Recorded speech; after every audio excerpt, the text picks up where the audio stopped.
सफलता पाने के लिए जेब में गोंधी नहीं, दिल में औंधी होनी चाहिए।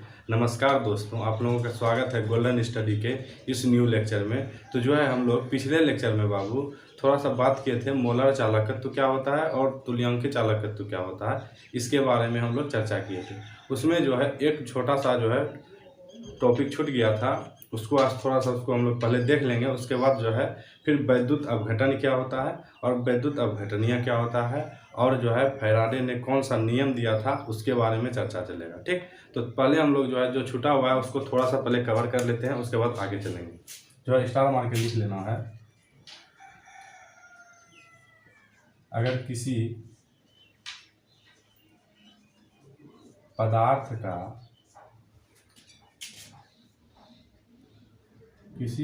का अगर अनुभार एवं तुल्यांकी भार बराबर है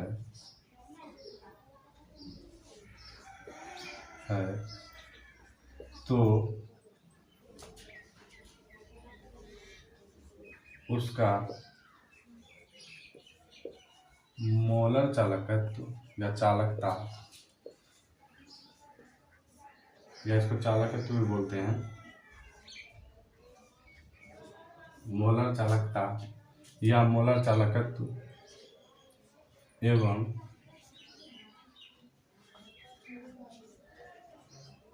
तुल्यांकी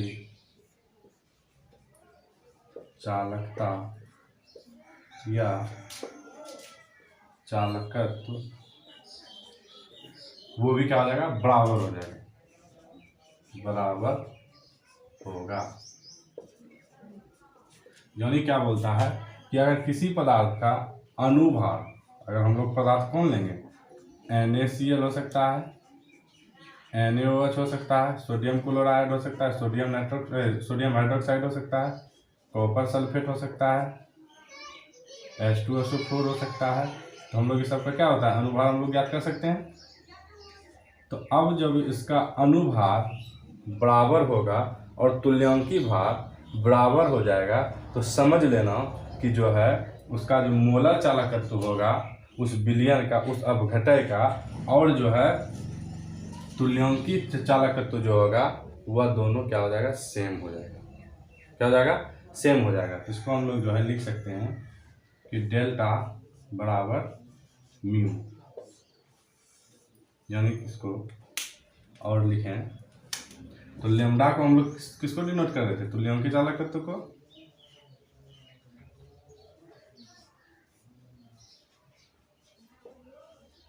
चालकत्व को, अब बराबर क्या, म्यू क्या था, मोलर चालकत्व। ये बोर्ड एग्जाम के पॉइंट ऑफ व्यू से बहुत ही इंपॉर्टेंट है, ये ऑब्जेक्टिव टाइप में क्वेश्चन दे सकता है। ठीक, यही सब ऑब्जेक्टिव प्रश्न बनता है मेरा, ठीक ना। तो अब इसको जो है लिख लेना है और उसके बाद तब हम लोग जो है आगे चलते हैं नई टॉपिक की ओर, ठीक ना। तो अब जो है आज हम लोग जो है अब देखेंगे कि जो है वैद्युत अपघटन क्या होता है, ठीक ना, वैद्युत अपघटन क्या होता है, और जो फैराडे ने अपना एक नियम दिए थे वैद्युत अपघटन के नियम पे आधारित करके, तो उसको हम लोग आज देखेंगे। ठीक, तो अब ये देख लिए, इसको मिटाते हैं, तब हम लोग जो है न्यू टॉपिक को हम लोग अग्रसर होंगे, आगे बढ़ेंगे। ठीक, तो देखो बाबू, वैद्युत अपघटन के बारे में पहले से ही हम जो है चर्चा करते आ रहे हैं, ठीक ना। तो थोड़ा सा आज बढ़िया से डिटेल्स में देख लेंगे और जो है विद्युत अपघटनीय सेल क्या होता है उसके बारे में भी जान लेंगे थोड़ा। ठीक, तब उसके बाद जो है हम लोग चलेंगे जो है फैराडे नियम की ओर, ठीक ना। तो जो है ये सब ये बेस हो गया उसका, ठीक ना। ये सब अगर हम लोग जो है जानकारियाँ इकट्ठा कर लेंगे तो आगे अभी जो फैराडे का नियम बताएंगे वह जो है एकदम पूरा उसमें काम होगा, उसका पूरा जो है यूज होने वाला है, ठीक ना। तो पहले हम लोग देख लेते हैं इसको।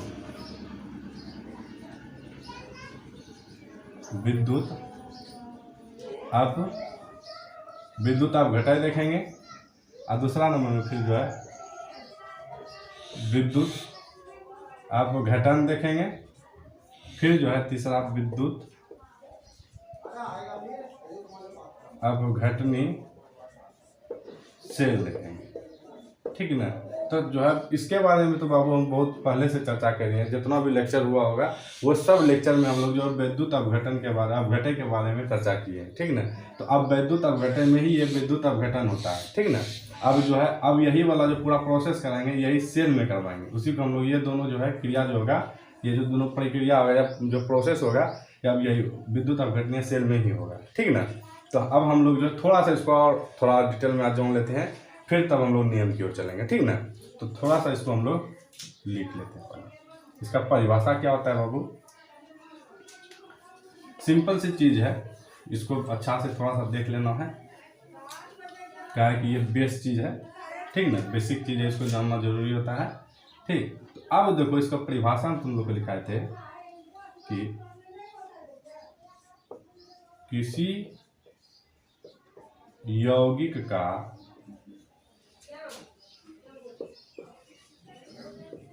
गलित या पिघली या जलीय विलयन की अवस्था में जलीय विलयन की अवस्था में विद्युत धारा को प्रवाहित करता है तो उसे विद्युत अपघटन कहते हैं। इसको इंग्लिश में बोलते हैं इलेक्ट्रोलाइट। विद्युत अपघटन को बाबू इंग्लिश में बोलते हैं इलेक्ट्रोलाइट, ठीक। अब जो है बाबू देखो क्या बोला कि किसी यौगिक का गलित या पिघली हुई या जलीय विलयन की अवस्था में विद्युत धारा को प्रवाहित करता है, तो जो है प्रवाहित करने के बाद अगर विद्युत धारा बढ़िया से प्रवाहित हो जाता है तो उसी को हम लोग विद्युत अपघटन बोलते हैं। क्या बोलते हैं? उसी को विद्युत अपघटन बोलते हैं। जैसे बाबू हम लोग एक एग्जांपल बता रहे थे NaCl, ठीक, यानी कि जो है सोडियम क्लोराइड, इसको हम लोग जनरली करके जो है दैनिक जीवन में इसको हम लोग देखते भी हैं, नमक जिसको हम लोग इसके बिना जो है स्वाद फीका लगता है, ठीक ना। तो अब जो है हम लोग को कुछ नहीं करना है बाबू, नमक को जनरली करके ले लेना है। ठोस अवस्था में तुम देखना वह जो है विद्युत का कुचालक होता है। ठोस अवस्था में ये विद्युत का क्या होता है? कुचालक होता है। जब इसी को बाबू हम लोग किसी पानी में घोल लें, ठीक ना, पानी में क्या करेंगे, विलयन बनाने के लिए बाबू हमको क्या करना पड़ेगा, या उसको गलित अवस्था में लाने के लिए क्या करना होगा, कुछ तो उसमें मिलाना होगा तब ना गलित अवस्था में होगा। तो क्या करेंगे, उसमें हम लोग जब पानी मिलाएंगे, पानी मिला देते हैं, तब जाके मेरा क्या बनता है, विलयन बन जाता है। अब जब हम लोग इसमें विद्युत धारा को प्रवाहित करेंगे, ठीक ना, जब हम लोग इसमें विद्युत धारा को प्रवाहित करेंगे तब क्या होगा बाबू, ये करंट को फॉलो कर लेगा। याद रखना, ठोस अवस्था में रहेगा तो ये कुचालक रहेगा, अगर ये गलित अवस्था में चला गया तो ये विद्युत का सुचालक हो जाएगा। सुचालक का मतलब होता है बाबू वही चालकत्व तो बोलो या चालक बोलो, चालक बोलो, ठीक ना, सब एक ही चीज है, ठीक। तो अब देखो बाबू ये प्रोसेस तो हम लोग देख लिए, इसमें क्या हो रहा है, विद्युत धारा प्रवाहित हो रहा है। अब प्रवाहित क्यों हो रहा है बाबू, क्योंकि जो है जब हम लोग ये विलयन तैयार करते हैं तो मेरा NaCl जो है ये सोडियम बाबू अलग हो जाता है, क्लोरीन मेरा अलग हो जाता है, यानी Na पे आयंस के रूप में टूट जाता है, ये Cl माइनस बन जाता है, बन गया।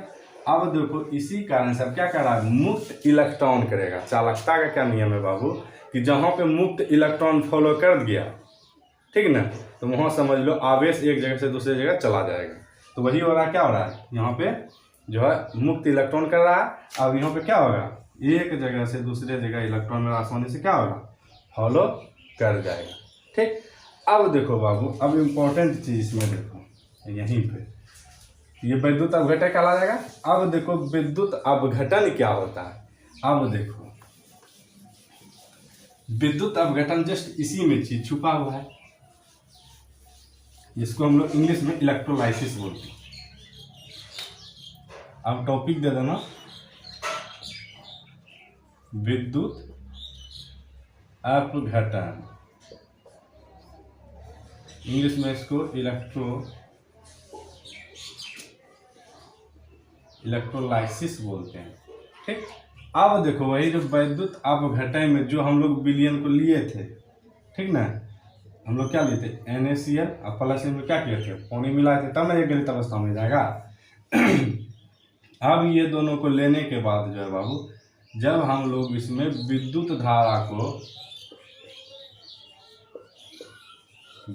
धारा को प्रवाहित करते हैं बाबू, ठीक ना, प्रवाहित करने के बाद क्या होता है, ये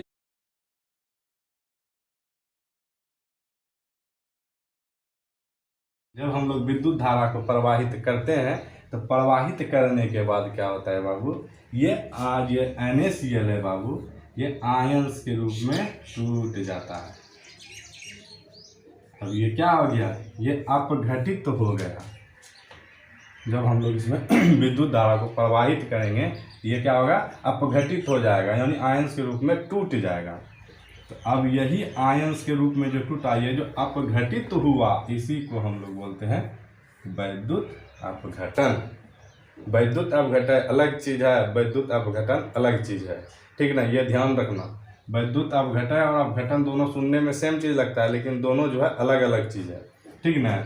अब विद्युत अपघटन क्या होता है, वो यौगिक होता है। NaCl जो बता रहे थे, H2SO4 जो होता है ये हो गया, या सोडियम हाइड्रोक्साइड जो है ये अलग है, H2SO4 ये यौगिक है। ये सब गलित अवस्था में अगर मिल गया, या कॉपर सल्फेट हो गया या जिंक सल्फेट हो गया, ये सब क्या है, विद्युत अपघटन हुआ।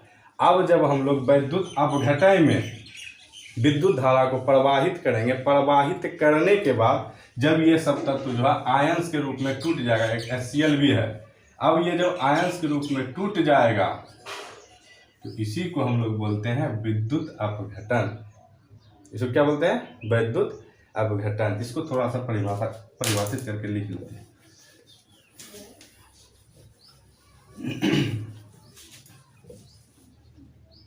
अब लिखो, इसका परिभाषा हो गया, किसी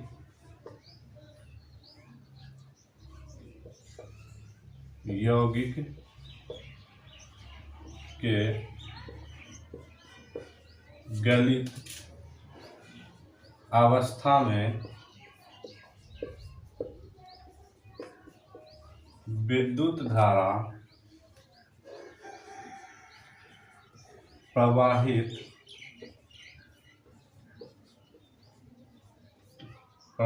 करने पर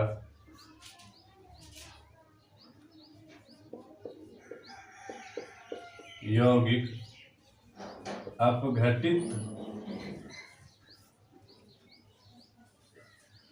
होने की क्रिया को ही बाबू, क्रिया को विद्युत अपघटन कहते हैं। इसी को इंग्लिश में इलेक्ट्रोलाइसिस। यानी कि अब इसको हम लोग एक जो है फिगर के माध्यम से समझें।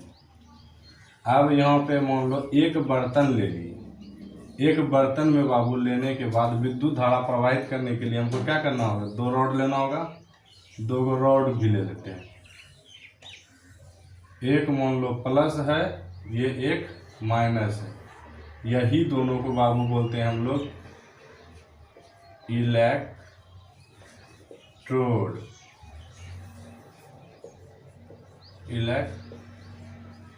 बोलते हैं, ठीक। अब इसमें मान लो हम लोग एक विलयन ले लिए हैं। अब विलयन मान लो NaCl प्लस जो है जल ले लिए, पानी ले लिए, दोनों को क्या किए, मिला के डाल दिए इसमें। ठीक, अब डालने के बाद क्या करेंगे बाबू, अब इसमें मान लो विद्युत धारा को प्रवाहित कर रहे हैं। क्या करेंगे, विद्युत धारा को प्रवाहित करेंगे। जब हम लोग इसमें विद्युत धारा को बाबू प्रवाहित करेंगे, विद्युत धारा प्रवाहित होने के बाद अब क्या हो जाएगा, अब ये जो है Na जो है प्लस आयंस के रूप में टूट जाएगा, Cl जो है माइनस आयंस के रूप में टूट जाएगा।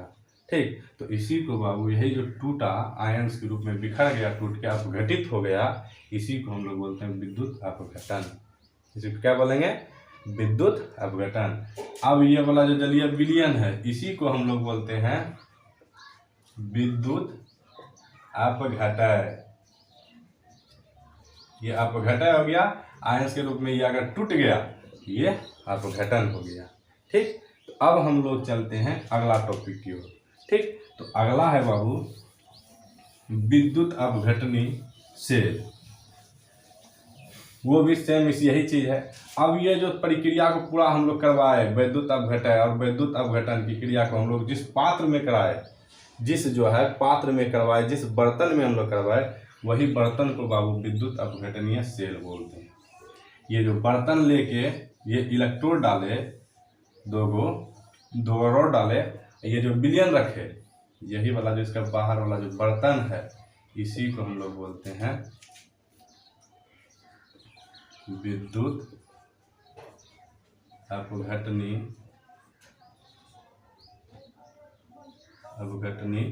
सेल। इसी को बोलते हैं इलेक्ट्रोलाइटिक सेल, इसी को बोला जाता है। इसको थोड़ा सा हम लोग परिभाषित कर लेते हैं।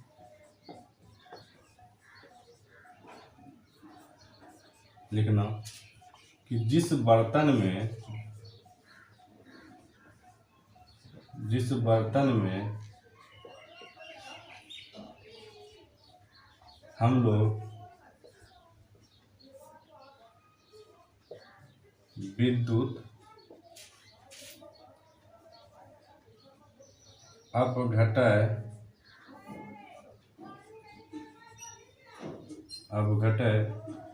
को लेकर यौगिक को अपघटित करते हैं,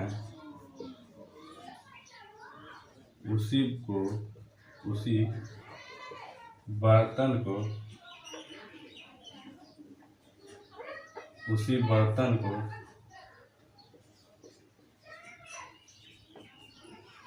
विद्युत